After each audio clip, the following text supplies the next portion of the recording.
In an enchanted forest, Lily finds a glowing portal and steps into a magical kingdom where animals talk.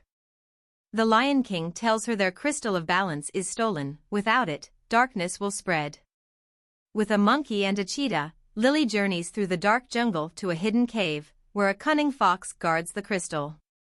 The monkey distracts him while the cheetah grabs it. They return just in time, restoring light and harmony. The Lion King rewards Lily with a golden feather.